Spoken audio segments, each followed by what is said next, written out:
کے مناسبت سے جس آیہ کریمہ کی تلاوت کرنے کا شرف حاصل ہوا ہے،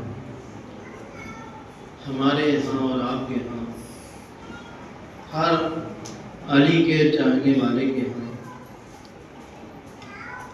شب جمعہ جو ہے وہ اس حدیث قصہ کی تلاوت ضرور ہوتی ہے اور پڑھنا بھی چاہیے۔ ایک صلوات علی محمد و آل محمد۔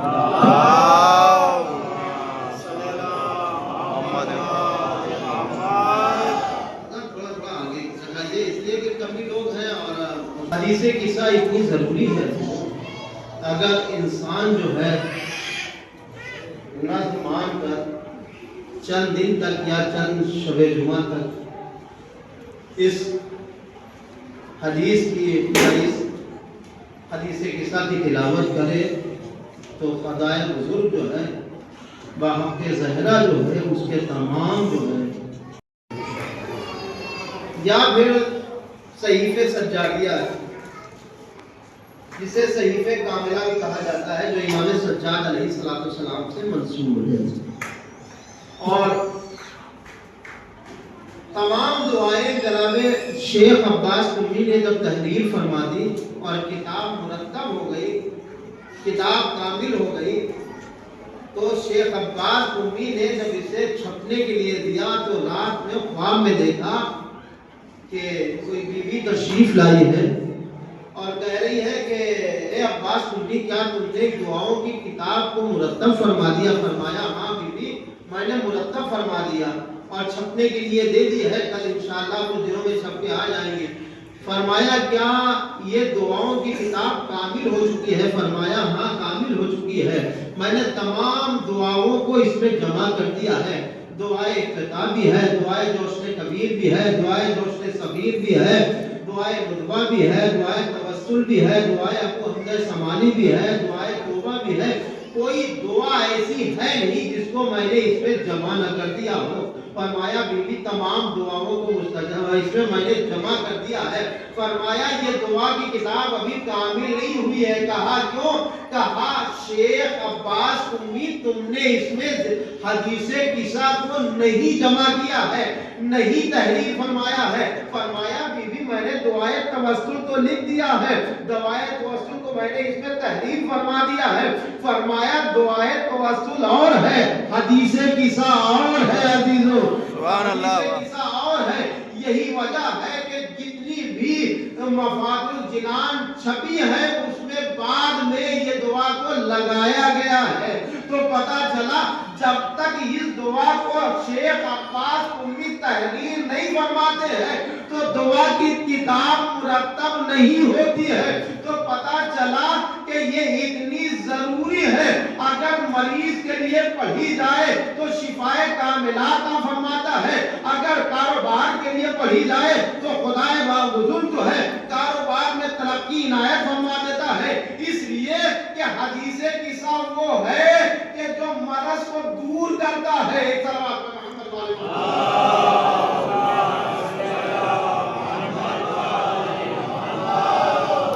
تو عزیزوں، حدیث قصہ ہے کیا چیز؟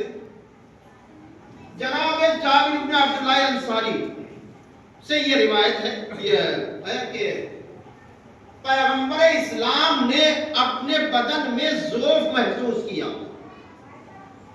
پیغمبر اسلام نے اپنے بدن میں ضعف محسوس کیا۔ اچھا، اگر بدن میں کوئی تکلیف ہوتی ہے تو ڈاکٹر کے ہاں یا طبیب کے ہاں جایا جاتا ہے؟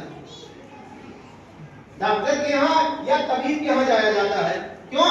ڈاکٹر علاج کرتا ہے، طبیب اس کا علاج کرتا ہے، وہ اسی حساب سے جیسی مرض ہے ویسے اس کی دوا دی جاتی ہے۔ اب پیغمبر اسلام نہ طبیب کے پاس میں جاتے ہیں، نہ کسی ڈاکٹر کے پاس میں جاتے ہیں، نہ کسی حکیم کے پاس جاتے ہیں، جاتے کہاں ہیں؟ در سیدہ کے اوپر آتے ہیں اور فرماتے اے میرے لال، اے میرے لخت جگر، میں اپنے بدن میں ضعف محسوس کر رہا ہوں، ضعف محسوس کر رہا ہوں۔ تو جناب فاطمہ زہرا کو چاہیے تھا کہ فرماتی بابا دوا لا کے دے رہے، نہیں، کہا بیٹی اپنی چادر اڑا دو۔ جناب فاطمہ زہرا نے اپنی چادر اڑا دی اور اڑانے کے بعد میں عزیزوں، اب جب پیغمبر اسلام اپنے بدن میں ضعف کمزوری محسوس کر رہے تھے تو کیا چاہیے تھا؟ کیا چاہیے تھا؟ اگر گھر میں کوئی بیمار ہوتا ہے، گھر میں کوئی مریض ہوتا ہے، تو بزرگ جو ہے، جو جوان ہوتے ہیں گھر میں جو ہے، وہ بچوں کو قریب آنے نہیں دیتے ہیں، قریب نہیں آنے دیا جاتا ہے۔ قریب میں کیوں؟ کہا جاتا ہے یہ فلاں مریض ہے، بیمار ہے، لہذا کچھ دیر کے لیے نہ جاؤ، جب افاقہ ہو جائے، جب صحتیاب ہو جائے، جب شفا مل جائے، تب آپ قریب میں جائے گا۔ لیکن امام حسن آتے ہیں۔ عزیزوں، عجیب طریقے کا مسئلہ ہے، جب ایک چیز سے شفا نہیں ملتی ہے، مثلا خدا خاصا کسی کو کوئی مرض ہوتا ہے، کوئی تکلیف آ جائے تو ڈاکٹر کو دکھانے جاتا ہے، جب ڈاکٹر سے فائدہ نہیں ہوتا، جب اس ڈاکٹر سے کچھ فائدہ نہیں ہوتا ہے تو دوسرا ڈاکٹر بدلا جاتا ہے، دوسرا ڈاکٹر بدلا جاتا ہے۔ اب پیغمبر کو جناب زہرا نے چادر اڑا دی، چادر اڑا دی۔ فاطمہ زہرا کو معلوم تھا کہ اگر مرض دور ہوگا، اگر ذوق دور ہوگا تو کس سے دور ہوگا؟ امام حسن آ گئے۔ اب جناب زہرا کو چاہیے تھا کہہ دے کہ بیٹا دور رہو، تمہارے نانا مریض ہے، تمہارے نانا علیل ہے، لیکن حسن نے فرمایا مادر گرامی آپ پر میرا سلام ہو، میں نانا کی خوشبو محسوس کر رہا ہوں۔ کہا میرے لال تمہارے نانا چادر میں ہے۔ اب پتا چلا زہرا کو معلوم تھا اگر ذوق دور ہو سکتا ہے تو حسن کے ذریعے سے ذوق دور ہو سکتا ہے۔ ایک سوال کا محمد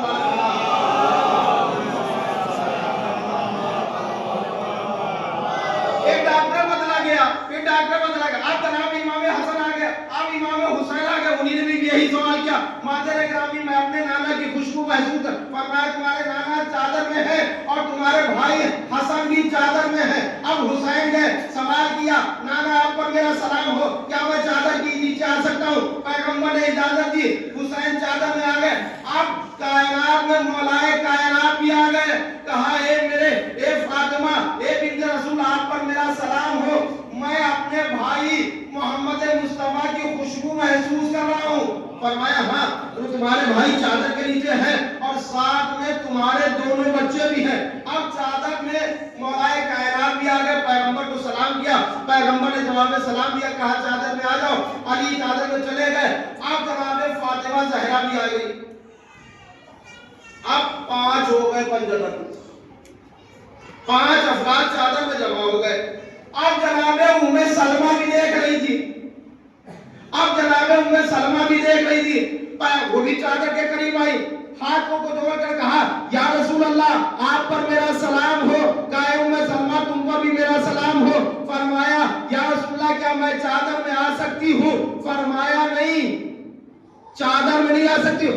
اچھا جب یہ 5 افراد جمع ہو گئے تو آسمان کے اوپر تہلکہ مچ گیا کہ چادر میں ہے کون؟ ہم تحت الکساء، چادر میں ہے کون؟ اب سارے فرشتے ایک دوسرے سے پوچھ رہے بتاؤ چادر میں کون ہے؟ کہا مجھے نہیں معلوم۔ اور کچھ موت کے پاس آئے، کہا تم بتاؤ چادر میں کون ہے؟ کہا مجھے نہیں معلوم۔ ایک ایک فرشتے کے پاس آئے لیکن کوئی نہیں بتا پایا چادر میں ہے کون۔ سارے جبریل کے پاس آ گئے، کہا جبریل کبھی آیت لے کر گئے، کبھی سورہ لے کر گئے، کبھی کچھ لے کر گئے، کبھی بچوں کا جھولا جلانے کے لیے گئے، کبھی چکی چلانے کے لیے گئے، کبھی کپڑے دھونے کے لیے گئے، کبھی حسنین کو سنبھالنے کے لیے گئے۔ یہ بتاؤ چادر میں ہے کون؟ کہا مجھے نہیں معلوم۔ کہا چل کے اللہ سے سوال کرتے ہیں۔ اب سارے فرشتوں کو لیا، جبریل آتے ہیں، ہاتھوں کو جوڑا، معبود تجھ پر میرا سلام ہو، معبود یہ بتا دے ہم تحت الکساء، چادر کے نیچے کون ہے؟ آواز آئی ہم فاطمہ و ابوہا و بنوہا۔ ایک صلوات پر محمد والے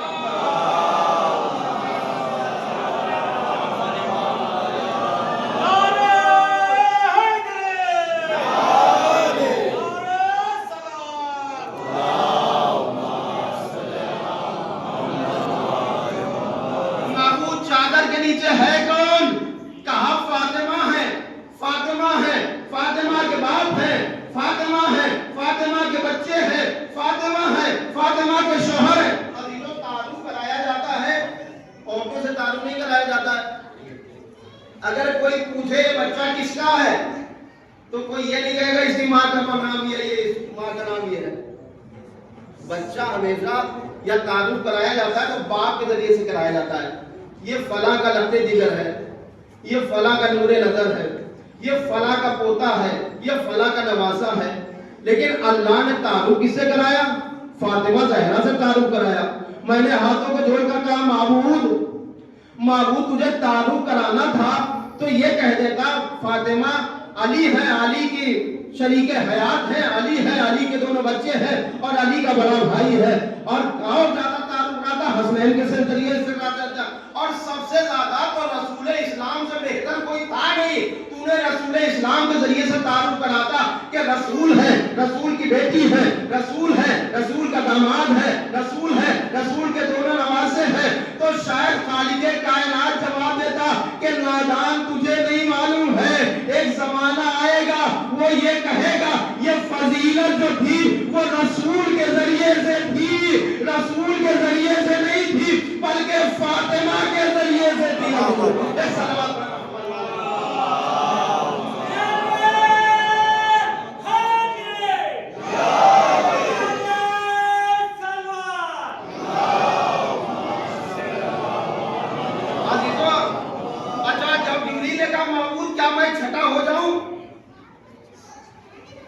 کیا میں چھٹا ہو جاؤں؟ اللہ نے کہا جاؤ، چلے لگے تو جبریل سے اللہ نے کہا جاؤ کہاں؟ یا میرے بابو میں جاؤں؟ کہا دیکھو جب کسی کے گھر جایا جاتا ہے تو خالی ہاتھ نہیں جایا جاتا ہے، جیسے ہم آپ چلے جاتے ہیں ملنے کے لیے اور بلکہ وہیں سے کھا کے چلے آتے ہیں۔ اب کہا دیکھو اتنی بڑی بارگاہ میں سے جا رہے ہو اور اتنی بڑی بارگاہ میں جا رہے ہو، اتنی بڑی بارگاہ سے جا رہے ہو، اتنی بارگاہ میں جا رہے ہو، کچھ لے کر جاؤ۔ تو کیا لے کر جائے؟ کہا معبود کیا لے کر جائے؟ کہا آئے تطہیر لے کر جاؤ،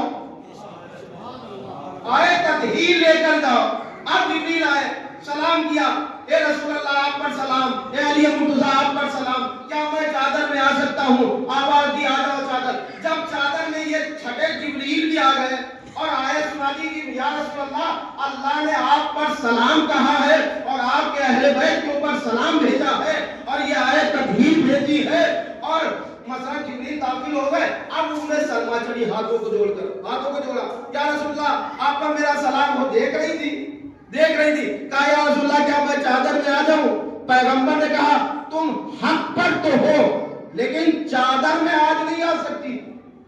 یعنی پیغمبر صداقت حق کی کہہ رہے کہ پیغمبر کہ تم حق پر تو ہو لیکن چادر میں نہیں آ سکتی ہو۔ کہا چادر میں آج شرط ہے، منصب ہونا چاہیے، چادر میں آنے کے لیے منصب کا کی شرط ہے۔ اب منصب کیسا ہونا چاہیے؟ کوئی چھوٹا موٹا منصب نہیں ہے کہ کوئی چھوٹا ڈاکٹر ہو، کوئی چھوٹا انجینئر ہو، کوئی چھوٹا طبیب ہو، کوئی چھوٹا عالم ہو نا۔ کہا آج منصب جو ہے وہ سرداری کا منصب ہونا چاہیے، جو سردار ہوگا وہ اس چادر میں آ سکتا ہے۔ اب دیکھو پیغمبر کون؟ تمام انبیاء کے سردار، علی کے سردار، زہرا کون؟ تمام عورتوں کی سردار، حسن حسین کون؟ جوانان جنت کے سردار، تمام ملائکہ کے سردار ہے۔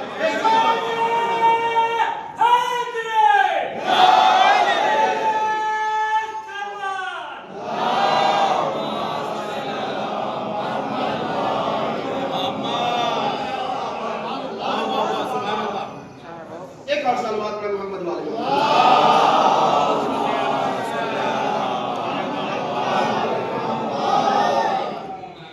منصب کی شرط ہے۔ اگر سرداری کا منصب ہے تو آ جاؤ، اگر سرداری کا منصب نہیں ہے تو نہیں آ سکتے۔ ظاہر بات ہے جبریل کون ہے؟ تمام ملائکہ کے سردار ہیں، تمام ملائکہ کے سردار ہیں۔ حسنین جوانان جنت کے سردار، صدیقہ طاہرہ عالمین کی عورتوں کی سردار ہے، تمام عالمین یعنی دنیا اور آخرت تمام عورتوں کی سردار، اور مولانا متقیہ ولیوں کے سردار، اوصیاء کے سردار، اور خاتون الانبیاء تمام رسولوں کے سردار، تمام انبیاء کے سردار۔ جب اس گھر کی بات آ گئی ہے مولائے متقیان نے امام حسن علیہ السلام، امام حسین بیٹھے ہوئے ہیں، امام حسین سے پوچھا ایک مرتبہ مولائے متقیان نے کہ اے حسین یہ بتلاؤ کہ تم افضل ہو یا ہم افضل؟ عزیزوں، اگر کوئی باپ اپنے بیٹے سے سوال کرے کہ یہ بتلاؤ تم بہتر ہو یا میں بہتر ہوں، تو عزیزوں آج کل کا زمانہ ایسا ہے کہ آج کل زمانے کے بچے کہتے ہیں پاپا ہم آپ سے زیادہ بہتر ہیں، ہم آپ سے زیادہ پڑھے لکھے ہیں، ہم آپ سے زیادہ جانتے بھی ہیں۔ تو ظاہر بات ہے اس ٹائم پہ تمام آلات ایسے ہیں، تمام چیزیں ایسی ہیں کہ دنیا جو ہے وہ ترقی کے اوپر، لیکن علی جیسا عالم، علی جیسا عالم اپنے بیٹے حسین سے پوچھا کہ بیٹا یہ بتلاؤ کہ تم افضل ہو یا ہم افضل؟ امام حسن حسین نے سوال سنا اور چپ ہو گئے۔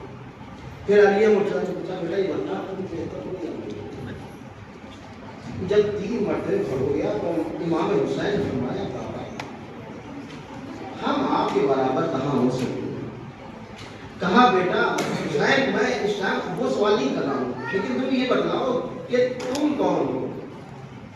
فرمایا بابا جب آپ نے سوال کر ہی لیا ہے تو جواب سن لیجیے، بابا میرا جیسا بابا لائیے آپ، بابا میرے جیسا نانا لائیے آپ، اور میری جیسی ماں لائیے آپ، اور میرا جیسا بھائی لائیے۔ ظاہر سی بات ہے جواب تو مولا حسین نے دے دیا، لیکن مولائے کائنات باپ باپ ہوتا ہے، مسکرا کر فرمایا بیٹا ارے میرے بچوں جیسے حسن اور حسین کو لا کے دکھایا۔ سبحان اللہ، اللہم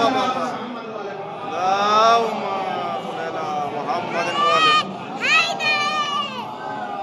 یہ مجلس ہو رہی ہے جناب مسلم ابن عقیل کے سلسلے میں، میں سوچ رہا ہوں کہ اس جملے جو ہے کہ اس زمانے سے لے کر یہ خانوادہ کتنا پاک اور پاکیزہ ہے، اس لیے کہ ہمارے بچوں کو معلوم ہونا چاہیے کہ شجرہ چلتا کہاں سے ہے، شجرہ چلا کہاں سے۔ عزیزوں جناب ابراہیم کے 2 بیٹے ہوئے، ایک کا نام اسحاق ہوا اور ایک کا نام اسماعیل ہوا۔ جناب ابراہیم کی 2 بیویاں تھیں، ایک کا نام ہاجرہ ہوا، ایک کا نام سارہ ہوا۔ سارہ سے جناب اسحاق، ہاجرہ سے جناب اسماعیل، دونوں شام میں تھی بیویاں، قبلہ موجود ہے، دونوں بیویاں شام میں تھیں۔ اللہ نے حکم دیا اے ابراہیم ہاجرہ کو مکے میں جا کر چھوڑو، سارہ کو یہی رہنے دو۔ اب جناب ابراہیم چلے، راستہ تو معلوم نہیں تھا، جبریل جو ہے وہ شکل انسانی میں آئے اور آگے ناقے پہ بیٹھ کر چلنے لگے، وہاں کے اوپر پہنچے جہاں خانہ کعبہ واقع ہے۔ جناب ابراہیم نے جناب ہاجرہ کو وہاں چھوڑا اور خود رکنے لگے۔ جبریل نے کہا ابراہیم اللہ نے آپ کو رکنے کے لیے منع کیا ہے۔ عزیزوں غور سے سنیے گا، آپ کو رکنے کے لیے منع، انہیں چھوڑ دیجیے، آپ چلیے، آپ جائیے۔ اب جناب ابراہیم نے جناب ہاجرہ کو وہیں چھوڑا۔ جناب اسماعیل چھوٹے تھے اور خانہ کعبہ جہاں میں تو گیا نہیں ہوں حج کے لیے، میں نے کتابیں میں پڑھا، جو لوگ گئے ہیں ابھی بھی خانہ کعبہ جو ہے جہاں کے اوپر مسئلہ یہ ہے وہ بہت گہری جگہ ہے۔ اب جناب ہاجرہ وہاں رہنے لگی، ظاہر کا وہاں کوئی جتنا پانی لائی وہ ختم ہو گیا۔ اب بچہ پیاس سے نڈھال ہوا۔ پہلے آپ یہاں شام کا واقعہ سنیے۔ اب جناب سارہ شام میں رہتی تھی، جناب اسحاق سے جناب یعقوب کی ولادت ہوئی۔ جناب اسحاق کے فرزند ہیں جناب یعقوب، جناب یعقوب کے فرزند ہیں جناب یوسف، جن کا ذکر ہے قرآن کے 12ویں پارے سے لے کر اور 13ویں پارے کے شروع تک ہے عزیزوں. قصص الواقعہ کہا گیا ہے، بہت اچھا واقعہ، اسے پڑھنا چاہیے. اللہ نے اس کے لیے کہا ہے، آپ پڑھیے، دیکھیں کتنے فضیلت ہے، کتنے فائدے ہیں عزیزوں اس میں. اب جناب اسحاق وہیں رہنے لگے. اب یہ نسل آگے بڑھی. جب نسل آگے بڑھی تو جناب یعقوب پیدا ہوئے. جب یعقوب وہیں رہنے لگے اور جناب یعقوب کے بعد میں جناب یوسف پیدا ہوئے. جناب یوسف کو اللہ نے، یعنی ان کے 12 جناب یعقوب کے 12 بیٹے تھے. 11 بیٹے 10 بیٹوں نے مل کر جناب یوسف کو کنویں میں ڈالا. کنویں سے نکالے گئے. ایک قافلہ آیا، وہ قافلہ لے کے دیکھے عزیزوں جناب یوسف کنویں میں گئے کیوں؟ جناب یوسف نے ایک مرتبہ اپنا چہرہ دیکھا آئینے میں. بہت حسین تھے جناب یوسف علیہ السلام. بہت عزیزوں، بہت آپ سنتے رہتے ہیں، بہت واقعات سنتے رہتے ہیں، مذہب واہواری سنتے رہے. یہ سنیے، دیکھیے اس میں کتنا لطف آئے گا. اب جناب یوسف نے اپنے کو چہرے میں دیکھا اور آئینے میں دیکھا، اور آئینے میں دیکھنے کے بعد جناب یوسف نے فرمایا، بہت حسین تھے جناب یوسف، بہت خوبصورت تھے. جناب یوسف نے کہا اگر میں بازار میں بکنے جاؤں تو بہت مہنگا بکوں گا. جناب یوسف نے فرمایا کہ اگر میں بازار میں بکنے جاؤں تو بہت مہنگا بکوں گا. عزیزوں بازار میں تو بعد میں بکنے گئے جب جناب یوسف کے وہ کنویں میں ان کے بھائیوں نے ڈالا، اور جناب آزر جو تھے جو وہاں کے پاس آئے تھے انہی نے جب خریدا تو 10 یا 11 یا 13 درہم کا خریدا. تو معلوم ہوا کہ اگر جو اپنے حسن کے اوپر غرور کرے، چاہے نبی ہو اور چاہے آپ بندہ ہو، یہ معلوم ہونا چاہیے خدا کو سب کچھ پسند ہے لیکن غرور پسند نہیں. یہ بتلا دیا دیکھو یوسف تم 11 یا 13 درہم سے زیادہ کے نہیں بک سکتے ہو. عزیزوں بعد میں آگے بازار مصر میں بہت مہنگے بکے تھے عزیزوں، وہاں غلام خریدے جاتے تھے، وہاں آگے بہت مہنگے بکے. اب جناب یوسف مصر میں آ گئے اور خدا نے اتنی عزت دی عزیزوں بہت زیادہ. جناب یوسف جو ہے پریشانیاں بھی اٹھائی، قید میں رہے، زندان میں رہے، کیا کیا نہیں کہا گیا، سب کچھ کا کوڑے لگے، سب کچھ ہوا، لیکن خدا کے راہ میں ثابت قدم رہے. جب ثابت قدم رہے تو خدا نے عزت دی. کیا دیا؟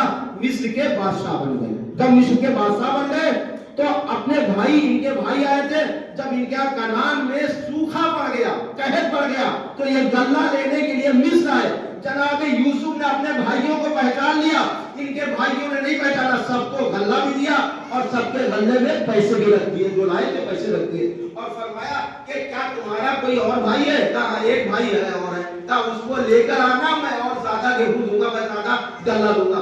اب جب دوسری مرتبہ آئے تو جناب یعقوب سے کہا کہ بابا جان بنیامین کو بھیج دیجئے، ہو سکتا ہے مجھے کچھ زیادہ غلہ مل جائے گا. نہیں، ایک کو تو تم مار چکے ہو، اب نہیں دوں گا. کہا نہیں بابا، بڑی منت کی. تو خیر جناب یعقوب نے جانے دیا اور وہاں کے اوپر جب جناب یوسف، اللہ نے وہ حکومت ادا کی تھی، ان کے ہاتھ میں حکومت تھی، ان کے ہاتھ میں سلطنت تھی. یہ نبی تھے، عدل کرنا جانتے تھے، یہ جانتے تھے کہ ظالم کون ہے، مظلوم کون ہے، حق کیا ہے، باطل کیا ہے، صداقت کیا ہے، کذب کیا ہے، یہ سب جانتے تھے. جناب یوسف کا انتقال ہوا، اب حکومت ان کے پریوار میں آ گئی. اچھا بنی اسرائیل کو کہا جاتا ہے، بنی اسرائیل کہا کیوں جاتا ہے؟ جناب اسحاق کا ایک نام بنی اسرائیل بھی تھا. تو یہ جناب اسحاق کی اولاد، جناب یعقوب کی اولاد میں سے یہ بنی اسرائیل مشہور ہو گئے. جب مشہور ہو گئے لیکن جب ان کا حکومت ہوئی تو انہیں ظلم کرنا شروع کر دیا، تشدد کرنا شروع ہو گیا. اب ان کے ہاتھ سے جب حکومت جانے لگی، کیوں؟ یوسف نبی تھے. جب ان کے ہاتھ سے نبوتیں چلی گئی، جب ان کے ہاتھ سے حکومت چلی گئی، کیوں؟ انہی نے سرکشی کرنا شروع کر دیا. تو اللہ نے حکومت ان کے ہاتھ سے لے لی. جب حکومت ان کے ہاتھ سے لے لی تو اللہ نے جب دوسرے قابض ہوئے تو ان کے وہ غلام بن گئے، ان کے غلام بن گئے. تو عزیزوں معلوم ہوتا ہے کہ اللہ نے ان کے درمیان ایک نبی کو پیدا کیا، اس کا نام موسیٰ تھا. عزیزوں اس کا نام موسیٰ تھا. اب عزیزوں ادھر آئیے، جناب ہاجرہ، اب جناب اسماعیل چھوٹے سے جب پیاس جناب اسماعیل کو زیادہ لگی، جناب اسماعیل کو جب پیاس زیادہ لگی تو جناب ہاجرہ پانی تلاش کرنے کے لیے کبھی پہاڑیوں کو پڑ گئی. اس پہاڑی کا نام صفا تھا، ایک طرف کا نام مروہ پڑ گیا، صفا مروہ. وہاں جاتی تھی تو دکھائی دیتا تھا کہ پانی یہاں ہے، تو یہاں دوڑ کے آتی تھی تو معلوم ہوتا تھا پانی وہاں، وہاں دوڑ کے جاتی تھی، لیکن کہیں پانی نظر نہیں آیا. جب پانی نظر نہیں آیا تو جناب ہاجرہ مایوس ہو کر واپس آ گئی اور اپنے بچے کی طرف سے منہ کو پھیر کر بیٹھ گئی. ظاہر سی بات ہے کون ماں دیکھے گی کہ اس کا بچہ پیاس سے تڑپے یا بھوک سے تڑپے. لیکن عزیزوں خدا کی قدرت دیکھیے، خدا کا لطف و مہربانی دیکھیے. جناب ہاجرہ پانی کو تلاش کر رہی تھی. اب جناب اسماعیل جب پیاس سے زیادہ نڈھال ہوئے تو اپنی ایڑیوں کو زمین کے اوپر رگڑنا شروع کیا. جب رگڑا تو اللہ نے ایک چشمہ ایسا جاری کیا جو قیامت تک عزیزوں جاری رہے گا، جسے آب زمزم کہا جاتا ہے. اور جب جناب ہاجرہ نے مڑ کر دیکھا تو کیا دیکھا؟ ایک چشمہ ہے جہاں سے پانی ابل رہا ہے. عزیزوں جناب ہاجرہ نے بچوں کو جلدی سے پانی پلایا اور پانی پلانے کے بعد جب بچے میں جان آئی تو عزیزوں ایک قافلہ آیا ہوا تھا. اس صحرا میں ایک قافلہ تھا جس کے پاس پانی ختم ہو گیا تھا، دور دور تک کہیں پانی کا نام و نشان نہیں تھا. لیکن عزیزوں اتنا پانی بہ رہا تھا کہ آسمان کے اوپر پرندے اڑتے تھے اور اس پانی کو پیتے تھے اور پی کر پھر اوپر ہو جاتے تھے اور وہی چکر لگاتے تھے. قافلے کے کاروان کے سردار نے سوچا کہ یہاں کے اوپر پانی ہے جو پرندے لگا رہے ہیں. اب وہ جب آتا ہے تب دیکھا ایک بیوی ہے، ایک چھوٹا سا بچہ ہے، اس کے پاس میں چشمہ بہ رہا ہے. تو اس نے ہاتھوں کو جوڑ کر کہا اے بیوی، پہلے اس بات سے اس کاروان کے قافلہ سالار نے اجازت دی. کہا بیوی کیا اجازت ہے؟ میں بہت پیاسا ہوں، میرے پاس پانی ختم ہو گیا ہے، کیا میں پانی پلا لوں؟ پی لو؟ تو جناب ہاجرہ نے کہا ہاں پانی پی لو. جب وہ سیراب ہو چکا تو فرمایا، ہاتھوں کو جوڑ کر فرمایا اے بیوی میرے ساتھ قافلے والے ہیں، کیا ان کو بھی پانی پلا دوں؟ جناب ہاجرہ نے کہا ہاں پلا لو. ان قافلے والوں نے پانی پیا. جب پانی پی چکے تب اس نے ان کی کرامت دیکھی، جب ان کی شرافت دیکھی تو ہاتھوں کو جوڑا، فرمایا بیوی میرے جانور بھی پیاسے ہیں، کیا جانور کو پانی پلا لوں؟ تو جناب ہاجرہ نے کہا پانی پلا لو. جب اس نے جانوروں کو پلا لیا پانی، کہا بیوی کیا ہم یہاں رہ کے عبادت کر سکتے ہیں؟ تو پتا چلا پانی کی سبیل کرنا اس گھرانے کی صفت ہوا کرتی ہے.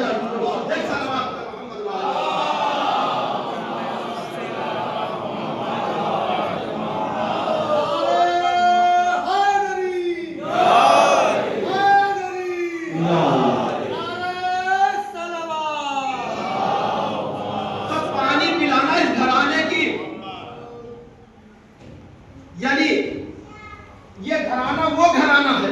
اب یہاں سے نسل تقسیم ہوئی. اب جناب اسماعیل کی نسل بڑھی.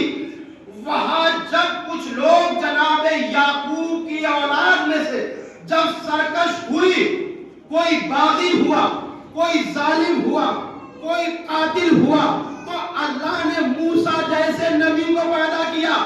جب یہاں خانواد ابراہیم میں لوگ سرکشی کے پر آئے تو اللہ نے یہاں بھی ایک نبی کو پیدا کیا، ایک بچے کو پیدا کیا جس کا نام محمد مصطفیٰ تھا. عزیزو سبحان اللہ. جہاں محمد مصطفیٰ کو پیدا کیا، عزیزو محمد مصطفیٰ کو پیدا کیا. اب عزیزوں کوئی یہ نہ کہے کہ ابراہیم کیا تھے، یہ خانوادہ یہ تھا. عزیزوں تمام صفات، عزیزوں آپ نے دیکھا ہوگا کہ کچھ صفات باپ کے جو ہے بزرگوں کے بیٹوں میں آ جاتے ہیں. کچھ اچھے صفات بھی آ جاتے ہیں، کچھ برے صفات بھی آ جاتے ہیں. ایسا نہیں کہ مثلا برے صفات نہ اچھے صفات نہ آئے، نہیں، اچھے صفات بھی آ جاتے ہیں اور برے صفات بھی آ جاتے ہیں. جناب ابراہیم خلیل خدا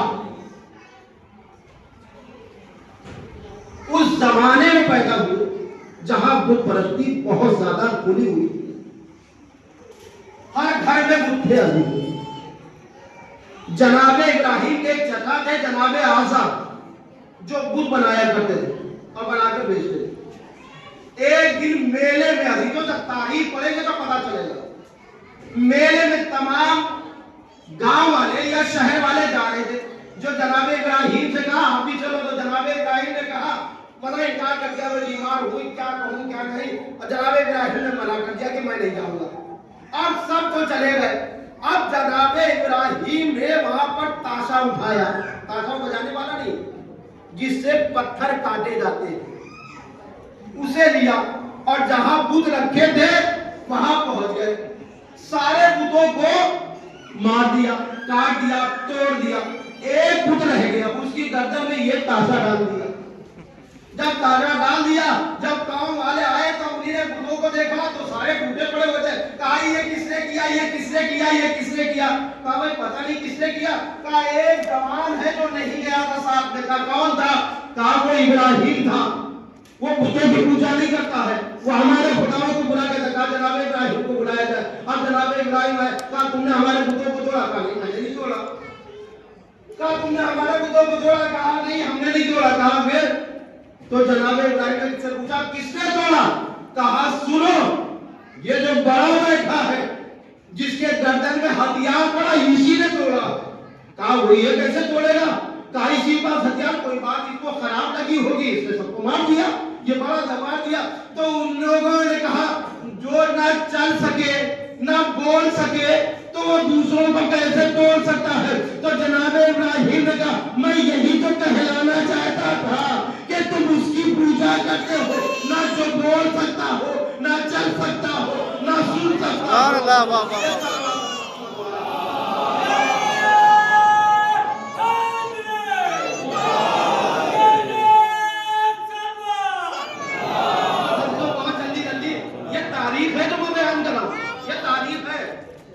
یہ قرآن ہے، حدیث نہیں جو کہا دیا جائے غلط.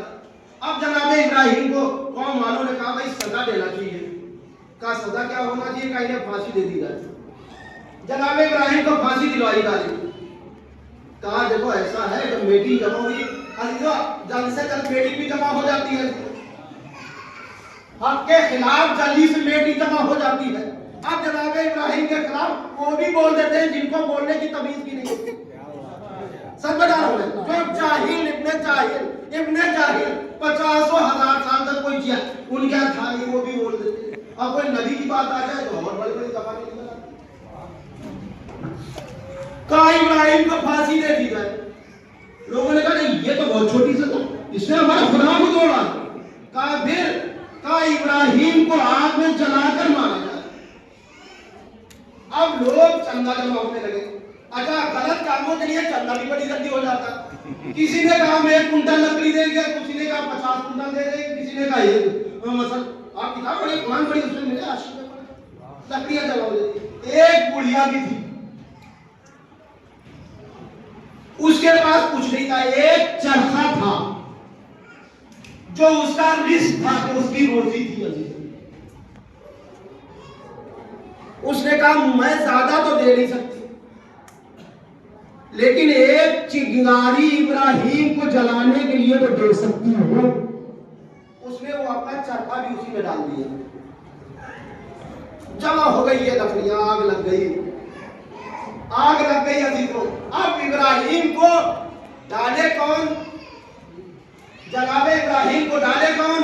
اب حضرت شیطان آ گئے. دیکھیے رائے دینے کے لیے نبی یا امام یا عالم کے خلاف رائے دینے کے لیے شیطان جلدی آ جاتا ہے. اب شیطان آ گیا. اس نے کہا کیا بات ہے؟ کہ ابراہیم کو اس میں پھینکے کون، ڈالے کون؟ اب جناب ابراہیم کو ڈالے کون؟ شیطان نے کہا منجیق بنانا شروع کر دی. اب منجیق بن کر تیار ہو گئی. اب اس نے اپنا کام تو کر دیا. کہا اس پہ رکھ کر ایک بڑا سا پتھر پھینکا گیا، وہ 20 دہانے میں آگ میں جا کر گرا. کہا اب ابراہیم کو اسی میں رکھو، اب پھینکو. جناب ابراہیم کو اس میں رکھا گیا اور پھینکنے کا ارادہ کیا. تلاطم برپا ہو گیا، پورا شہر جمع ہو گیا کہ ابراہیم کو دیکھیں آگ کتنی جلدی جلاتی ہے. عزیزوں سارا شہر جمع ہو گیا. آسمان پر فرشتوں نے عبادت چھوڑی. کہا معبود اس روح زمین پر تیرا ایک خلیل بندہ تھا، تیرا عبادت گزار تھا، آج وہ بھی ساتھ میں چل جائے گا. تو جناب باری تعالیٰ نے سے جب جبریل نے کہا تو جبریل سے پوچھا کیا چاہتے ہو؟ کہا معبود کیا میں چلا جاؤں مدد کے لیے؟ کہا جاؤ۔ اب جناب ابراہیم آئے، اب منجیل سے جناب ابراہیم چلے۔ اب جناب جبریل نے پوچھا خلیل خدا حاجر، ہم ہوتے آپ ہوتے تو کیا دے دیتے؟ آپ کو دیکھ کے کیا کہتے کہ ہاں جلدی سے گلزار بنا دو، جلدی سے پانی چھڑک دو۔ نہیں، جناب ابراہیم نے کہا نہیں، نہ نہیں کہا نہ ہاں کہا، چپ چاپ رہے۔ اگر نہیں کہتے تو بھی پکڑے جاتے، اگر ہاں کہتے تو بھی پکڑے جاتے۔ کیوں؟ اگر ہاں کہتے تو کس کے خلیل تھے؟ اللہ کے خلیل تھے۔ نہیں کہتے تو کہتے غرور و تکبر ہو گیا۔ تو جب جبریل نے پوچھا ابراہیم کیا حاجت؟ کہا آ چکا ہے۔ اب جب یہ کہا تو اللہ نے کہا اے آج ابراہیم کے لیے گلزار ہو جا۔ سبحان اللہ، واہ واہ واہ واہ۔ آگ گلزار ہو گئی۔ اچھا، یا نور اس میں قرآن میں آیا ہے، مجھے وہ آیت تو کہا اے ابراہیم کے لیے آگ جو ہے وہ ٹھنڈی ہوگا۔ لیکن عزیزو آدمی دو طریقے سے مرتا ہے، مرتا بھی دو طریقے سے، یا تو زیادہ گرمی ہو جائے آگ میں دم مر جائے گا، اور یا آگ زیادہ ٹھنڈی ہو جائے، یعنی وہ جگہ ٹھنڈی ہو جائے دم مر جائے۔ تو اللہ نے کہا اے آگ ابراہیم کے لیے گلزار ہو جا اور ابراہیم کے لیے ٹھنڈی ہو جا، سلامتی عطا فرما۔ جناب ابراہیم، اب لوگ کہتے ہیں، اب بتاؤ جناب ابراہیم آگ میں جا رہے تھے، نہ دماغ کے اوپر اثر ہوا، نہ ذہن کے اوپر اثر ہوا، نہ زبان کے اوپر اثر ہوا، نہ ہاتھوں پہ اثر ہوا، بلکہ دماغ بھی اپنے قابو میں رہا، زبان بھی اپنے قابو میں رہی، ہاتھ بھی اپنے قابو میں رہے، پیر بھی اپنے قابو میں رہے۔ جب ابراہیم آگ میں جاتے ہوئے دماغ کے اوپر خلل نہ پڑا تو فخر ابراہیم کا دماغ کیسے خلل کر سکتا ہے؟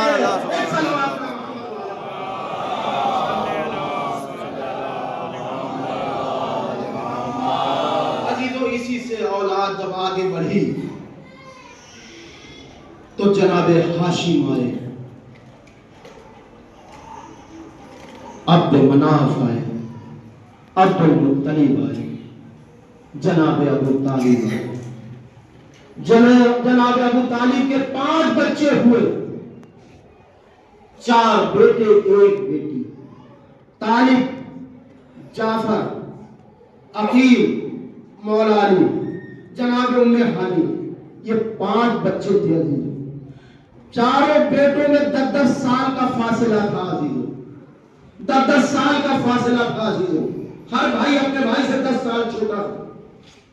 اور عزیزو، یہ جناب عقیل نصاب عرب بولے جاتے تھے، نصاب عرب بولے جاتے تھے جناب عقیل۔ مولا کائنات کے پاس میں عزیزو بہت زیادہ ان کے فضائل ہیں عزیزو، پیغمبر اسلام بہت زیادہ جناب عقیل کو چاہتے تھے عزیزو، بہت زیادہ چاہتے تھے جناب عقیل کو۔ روایت میں جملہ ہے کہ جناب عقیل کو بہت زیادہ چاہتے تھے جناب پیغمبر اسلام۔ تو مولا کائنات کے پاس کچھ میری جو مجھے بیت المال سے پیسہ ملتا ہے وہ اتنا کم ملتا ہے کہ میرا خرچہ پورا نہیں ہوتا۔ ظاہر بات ہے یہ علی کائنات تھے عزیزو، دنیا کا کوئی اور حاکم نہیں تھا جو اپنے رشتہ داروں کو گھر دے عزیزو، لے جاؤ لے جاؤ لے جاؤ بیت المال ہے، یہ علی ہے عزیزو۔ فرمایا اے بھائی عقیل، جتنا تمہارا بنتا ہے اتنا میں نے تمہیں دے دیا، اتنے کیوں نہیں دیا؟ ظاہر بات ہے جب آدمی مجبور ہو جاتا ہے تو دعوت کرتا ہے راضی کرنے کے لیے، مثلا یا کوئی تحفہ لے جائے گا تو اس نے سنا مولا کائنات کی اپنے بھائی کی دعوت کرے، ہو سکتا ہے علی جو ہے ہمارا رزق جو ہے ہمارے مثلا جو یہاں سے وظیفہ ملتا ہے کچھ بڑھا دیں گے۔ اب جناب عقیل نے دعوت کرنا شروع، تو کیسے دعوت کرتے ہیں؟ کہا یا علی، یہ میرے بھائی تمہاری دعوت ہے میرے یہاں۔ اچھا آ جائیں گے۔ اب بھائی بات ہے جناب عقیل نے 1 سکہ روز بچانا شروع کیا، جب وہ کافی سکے ہو گئے تو اسباب خریدا، اور کھانا مسئلہ اسباب آئے اور کھانا گھر میں بنا. جب کھانا بنا تو عزیزوں مولائے کائنات کے وقت پہ آئے تو کھانوں کی خوشبو تھی عزیزوں کی. جس علی نے پوری زندگی سوا سیر جو کھائے ہوئے, جس نے اپنی بیٹی سے فرمایا ہو اے ام کلثوم کیا کبھی تم نے اپنے باپ کو ایک دسترخوان پہ 2 غذائیں کھاتے ہوئے دیکھا ہے؟ تو بیٹی کی محبت یہ تھی کہ اس نے نمک کا پیالہ کھینچ لیا تو علی نے مسکرا کر فرمایا بیٹی کیا تم نے اپنے باپ کو کبھی اچھی غذا کھاتے ہوئے دیکھا ہے عزیز؟ اب جناب عقیل دسترخوان چنا گیا. مولا کائنات نے پوچھا بھائی عقیل یہ کہاں سے آیا؟ کہا اے علی جو مجھے بیت المال سے وظیفہ ملتا ہے, جو مقرر وظیفہ ہے, اس میں سے میں نے روز 1 درہم بچایا ہے, اس سے آپ کے لیے کھانے کا انتظام کیا ہے. جب اگلا مہینہ آیا تو علی نے 1 درہم کو کاٹ کر ان کو مال دیا. کہا یہ کیا ہے؟ کہا اے عقیل تمہارے پاس 1 درہم زیادہ جاتا تھا, اگر 1 درہم زیادہ نہ جاتا ہوتا تو کبھی تم بچاتے نا عزیزو. یا عزیزو اسی کے فرزند جناب مسلم ابن عقیل عزیزو یہ کربلا کی پہلی کتاب ہے عزیزو, پہلی کتاب ہے. معلوم ہے خدائے کائنات کی ایک بیٹی جناب مسلم ابن عقیل کو بیاہی تھی. عزیزوں امام کبھی اپنا جو نائب بناتا ہے کسی ایسے ویسے انسان کو نہیں بناتا ہے. عزیزوں مسلم کو دیکھا ہوگا حسین کے پاس خط آنا شروع ہوئے کوفے سے, اے حسین ہماری اصلاح کرنے والا کوئی نہیں ہے, لہذا آپ چلے آئیے. حسین نے جناب مسلم کو بلایا بھیا تم کوفے چلے جاؤ, جب حالات سازگار دیکھنا تو ہمیں خط لکھنا, ہم آ جائیں گے. بے کر مسلم عزیز جناب مسلم حسین سے رخصت ہوئے. حسین کے ہاتھوں کا بوسہ لیا, پیروں کا بوسہ لیا, حسین سے رخصت ہو کر چلنے لگے. کچھ دور چلے تھے تو کیا دیکھا, ایک صیاد جو ہے وہ ایک آہو کو ذبح کر رہا ہے. جناب مسلم کو شک ہوا, لوٹ کر مولا حسین پہ آئے, کہا چل کے مولا حسین کو بتاتے ہیں سارا واقعہ.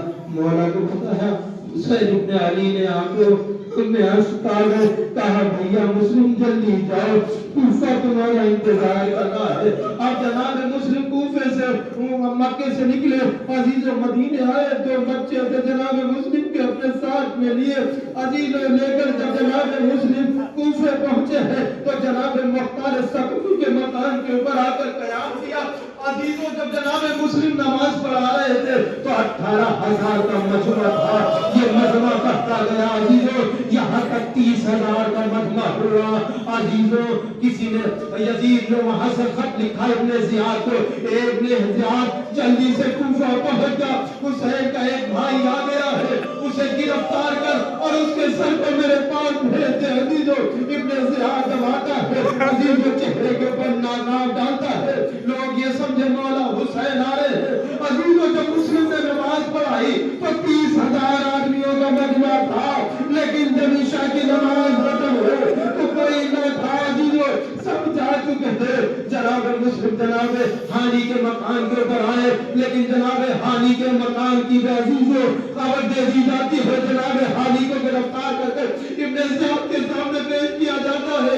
ابن زیاد پوچھتا ہے اے ہانی کیا تم نے مسلم کو اپنے آپ پناہ دی ہے؟ فرمایا نہیں میں نے پناہ نہیں دی ہے. جب ماکل غلام کو بلایا گیا اس نے آ کر سامنے کہا, ہانی نے فرمایا ابن زیاد میں نے بلایا نہیں ہے, مسلم خود چل کر آ گئے ہیں. کہا جیسے آئے ہو ارے مسلم کو میرے حوالے کر دو. جناب ہانی نے فرمایا اے ابن زیاد یہ نہیں ہو سکتا ہے کہ میں اپنے مہمان کو تیرے حوالے کر دوں. جزاکم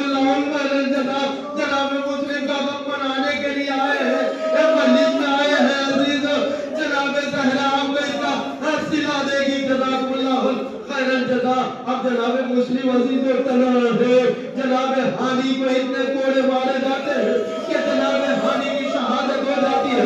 اب جناب مسلم نکلتے ہیں عزیزوں چلتے ہیں. ارے عزیزوں ارے دن کو جناب مسلم نے ارے مسجد میں گزار دیا رات کو جب نکلتے ہیں کہاں نکل جاؤں گا عزیزوں کوفے کے جس راستے میں آتے ہیں وہاں کے اوپر عزیزوں سپاہی کھڑے ہوئے تھے سپاہی فوجی کھڑے ہوئے تھے. ارے جناب مسلم رات میں چکر لگاتے لگاتے ایک مکان کی آڑ میں بیٹھ گئے. ایک بی بی نکلی فرمایا اے بندے خدا کا اپنے گھر چلا جا کہانی بھی تھوڑا سا پانی ملا دو. وہ کوزے میں پانی لے کر آئی جناب مسلم نے پانی دیا. اس بی بی نے کہا اے بھائی ارے کوفے کا حال بہت خراب ہے جا اپنے گھر چلا جا. جناب مسلم نے سر کو جھکا کر فرمایا بی بی جس کا کوئی گھر نہ ہو وہ گھر جائے. فرمایا تم کون ہو؟ کہا میں مدینے کا رہنے والا ہوں. کہا میں علی و فاطمہ کا لبتے جگر ہوں میں رسول کا نوازا ہوں. بس اس بیوی نے دروازہ کھولا آقا ہمارے گھر میں مہمان ہوئے. عزیز و طاوع کے بچے نے لڑکے نے جا کر ابن زیاد کو خبر دے دی کہ مسلم ہمارے گھر میں ہے.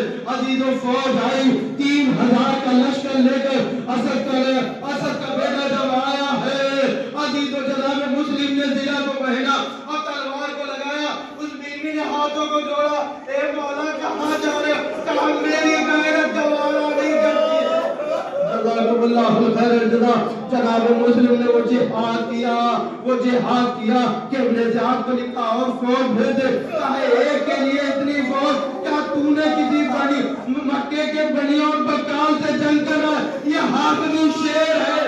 عزیزوں جناب مسلم کے لیے ایک نشیب کھودا گیا اس پہ گھاس لگائی گئی. جناب مسلم جنگ کرتے جا کے اس پہ گر گئے. گرفتار کر کے جب لائے گئے ہیں ابن زیاد کے سامنے پیش کیا گیا. کسی نے کہا امیر کو سلام نہیں کیا. کہا میرا امیر فقط میرا ہمراہ حسین ہے. عزیزوں کہا کچھ بھی ہو کام مسلم کو قتل کیا جائے. عزیزوں وہ ظلم ہوئے ہیں کربلا میں جو ظلم ہوا ہے وہ جناب مسلم کے اوپر ہوا ہے. لیکن ایک ظلم ایسا تھا جو صرف مسلم پہ ہوا ہے مولا حسین پہ نہیں ہوا. کہا وہ ظلم کون سا تھا کہ عورتیں اپنے بالائے خانہ پر ارے تشت میں آگ لیے کری تھی جو جناب مسلم کے اوپر پھینک رہی تھی. آج تو جناب مسلم کو دارالامارہ کے اوپر لے کر جایا گیا. جزاکم اللہ خیر الجزا. اب عزیزوں جب وہاں پہنچے مسلم نے فرمایا مجھے 2 رکعت نماز کی اجازت دے دو. 2 رکعت نماز پڑھی اور مدینہ مکے کا رخ کیا اور سلام پھیرا. عزیزوں ادھر سلام پھیرنا تھا کہ ظالم کی تلوار چلی. اب مسلم کے سروتر میں جدائی ہو گئی. عزیزوں سر کو دارالامارہ پہ لٹکایا گیا اور پیروں میں رسی باندھی گئی. کوفے کی گلیاں تھی اور مسلم کا جنازہ تھا. ادھر حسین سفر میں عباس سے کہا اے عباس میرے بھائی کی خبر دو لگر. تو کیا دیکھا ایک دریا تھا وہاں جو سوار تھے جو اپنے ناکوں کو پانی پلا رہے تھے. فرمایا کہاں سے آ رہے؟ کہا میں کوفے سے آ رہا ہوں. کہا میرے مولا نے بلایا ہے. اب جب جناب حسین کے بعد وہ لائے گئے. کہا میرے بھائی کا حال بتاؤ.